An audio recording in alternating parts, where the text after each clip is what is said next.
azt mondják, hogy ezek a dombok énekelnek. Szerintem hatalmas kamu az egész, de Tina ragaszkodik hozzá, hogy Ferivel együtt mi itt most lecsúszunk, és meghallgassuk a dombnak a zenéjét.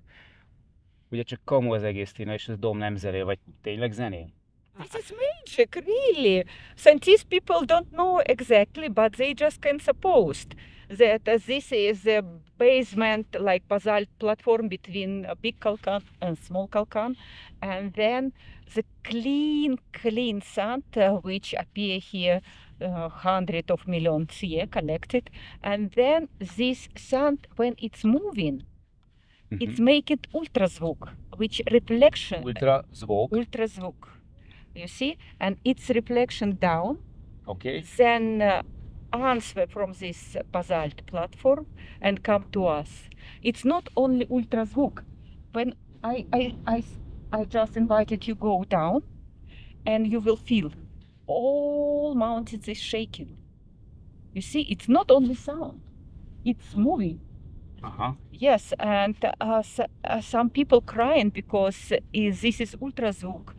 Making the people crazy sometimes if it's too dry and if it's too windy. Now it's a little bit wet and I'm not afraid about you, but we started and you will understand what I say, okay? And jó, már indulunk is. Ja, jó.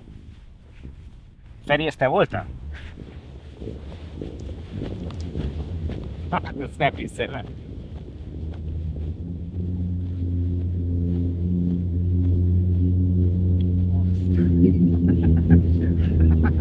Jó, várjál, állj meg! Először azt hittem, hogy a Feri túl sok sóletet emel. De nagyon jó egyébként, nagyon izgalmas, nagyon jó pofa egyébként az egész. Hát, hogy zenél, meg énekel, az egy picit talán túlzás, de hogy tényleg jön egy nagyon érdekes, nagyon egyedi hangzás. Leginkább ahhoz tudnám hasonlítani, mint amikor egy repülőgép beindítja a motorokat, és felszállás előtt melegíti őket. Körülbelül ez. Úgyhogy, de nagyon érdekes, de menjünk tovább, oké. Hát ez nagyon vicces. Figyelj, Feri! Ferit ilyen élénknek nem láttam 2 hete.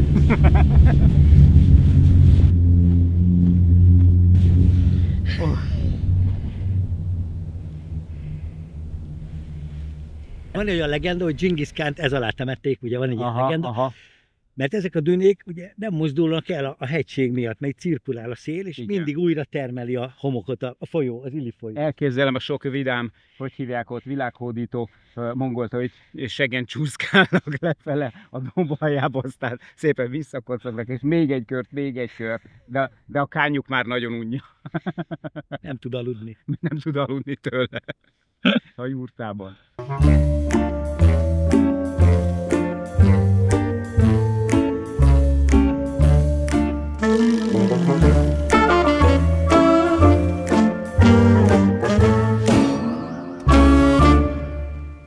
now we will making the music.